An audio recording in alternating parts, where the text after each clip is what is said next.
কলগাছৰ হপুৰ বেকি ব্ৰিজৰ ওচৰত নতুনকৈ প্ৰতিষ্ঠা লাভ কৰিলে ডেজি ৰিজৰ্টে। বৰপেটা জিলাৰ কলগাছ আৰক্ষী থানাৰ অন্তৰ্গত হপুৰ বেকি ব্ৰিজৰ পশ্চিম দিশত অৰ্থাৎ হপুৰত প্ৰতিষ্ঠা হল ডেজি ৰিজৰ্ট। উক্ত ডেজি ৰিজৰ্ট যোৱা 8 জানুৱাৰীত শুভ উদ্বোধন কৰা হয়। শুভ উদ্বোধন কৰে জনিয়া ব্ৰজাৰ জামে মছজিদৰ ইমাম মৌলানা আইনুল হক ইছা আটিয়ে। সকলো সম্প্ৰদায়ৰ উপযোগী হোৱাকৈ খাদ্য সম্ভাৰৰ সুব্যৱস্থা থাকিব বুলি ঘোষণা কৰে ডেজি ৰিজৰ্ট কৰ্তৃপক্ষই।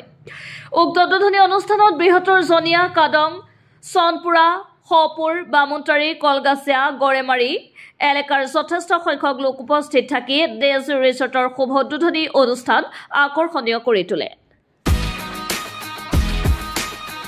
মই ইয়াতে আহি পেলাই নথৈ আনন্দিত হৈছোঁ।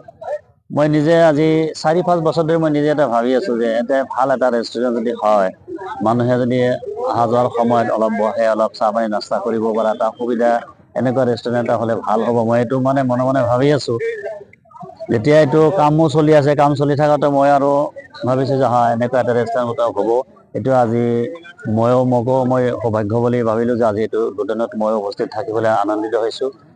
আৰু মই হোটেল কৰ্তৃপক্ষক মই এইটোৱে অনুৰোধ জনাইছোঁ সিহঁতক যাতে সেনেধৰণৰ মানে কোনো কাম যাতে নহয়, আমি লজ্জিত হ'ব লাগে।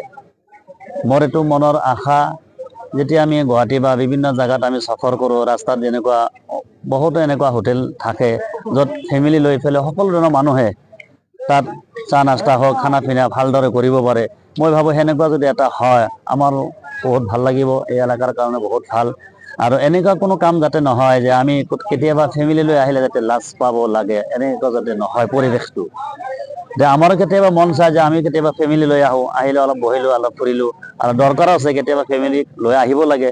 আহি যাতে ইয়াতে খোলা মঞ্চত বহি অলপ মানে চাহ নাস্তা খাই ফুৰে, সিহঁতক অলপ ফূৰ্তি কৰি আমি যাতে যাব পাৰোঁ, এইটো মই আশা কৰোঁ। কিন্তু এতিয়া বৰ্তমান এনেকুৱা কিছুমান ৰেষ্টুৰেণ্ট হৈছে, এতিয়া কিছুমান মানুহে তাতে যাওঁতে লাজ পায়, এনেকুৱা পৰিৱেশ কিছুমান হৈ যায়।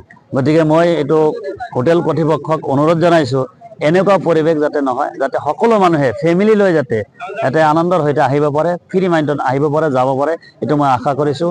আৰু ওচৰ চুবুৰীয়া যিমান মানুহ আছে বা এইটো ৰাস্তাত অহা যোৱা কৰা যিমান মুছাফিৰ আছে সকলোকে মই আহ্বান জনাইছোঁ, আপোনালোকে এইটো ৰেষ্টুৰেণ্টত আহিব, আহি পেলাই আপোনালোকৰ মনৰ ইচ্ছামতে নাস্তা পানী কৰি পেলাই আপুনি যাব পাৰিব। আৰু এইখিনি সুবিধা যাতে কৰ্তৃপক্ষই কৰি দিয়ে, এইটো মোৰ অনুৰোধ কৰি পেলাই মোৰ এনেকুৱা চিষ্টেম হয়। মই সেইটোৱে কৈছোঁ যে কিছুমান ৰাস্তাত এনেকুৱা ধাবা বা হোটেল হয়, মোৰ নিচিনা এনেকুৱা বহুত মানুহ আছে আহোঁতে লাজ পায়। কিছুমান হোটেলতে মই যাওঁতে লাজ পাওঁ। এতিয়া মোৰো এইটো চিন্তা লাগি আছে যে মই কেতিয়াবা আহিম, ফেমিলি লৈ আহি যোৱাৰ পিছত ওলাই যোৱাৰ পিছত মানুহে এনেকুৱা ক'ব পাৰে হুজুৰে ইয়াতে আহিছে নেকি, এনেকুৱা যাতে চাব নোৱাৰে, এনেকুৱা যাতে মানুহে ক'ব নোৱাৰে, যাতে সকলোৱে আমি ফ্ৰী মাইণ্ডত আহিব পাৰোঁ, যাব পাৰোঁ, এইটো মই আশা কৰিছোঁ। আছে কিছুমান শুনা পাওঁ, মই নিউজত কিছুমান খবৰত পাওঁ এনেকুৱা হয়। কৰ্তৃপক্ষক মই সেইটোৱে অনুৰোধ জনাইছোঁ যে এনেকুৱা যাতে কোনো কাণ্ড কাৰখানা নহয়, আমি যাতে লাজ পাব নালাগে, আৰু সকলো মানুহে যাতে ফ্ৰী মাইণ্ডত আহিব পাৰে, এইটো মই অনুৰোধ জনাইছোঁ।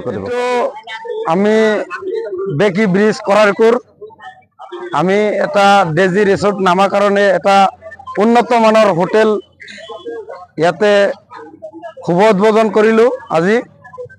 ইয়াতে যিকোনো ধৰণৰ উন্নত মানৰ খাদ্য খানা বনোৱা হ'ব। আমাৰ বহুত দূৰ দূৰণিৰ পৰা আমি কলকাতাৰ পৰা কাৰিকৰ আনিছোঁ। আমাৰ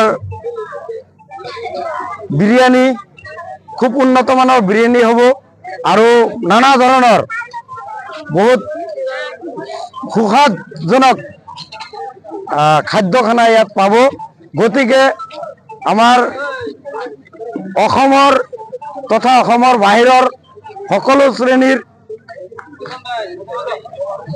মানুহক আমি ইয়াত আহ্বান জনাইছোঁ, তেওঁলোকে আহি আমাৰ ইয়াত আহি উন্নত মানৰ খানা খাব বুলি আমি আহ্বান জনাইছোঁ। থকা মেলাৰ সুবিধা এতিয়ালৈকে হোৱা নাই, আমাৰ 1 মাহৰ ভিতৰত থকা মেলাৰ সুবিধাও হৈ যাব।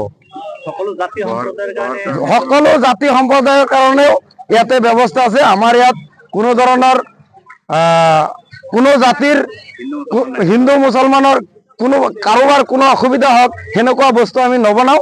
ইয়াতে আমি যাতে সকলোৰ কাৰণেই খোৱাৰ ব্যৱস্থা কৰিম। আমি ইয়াতে কোনো এটা সম্প্ৰদায়ৰ কাৰণে খালি নহয়, আমি সকলো সম্প্ৰদায়ৰ মানুহেই খাব পাৰিব, কাৰো কোনো অসুবিধা নহয়।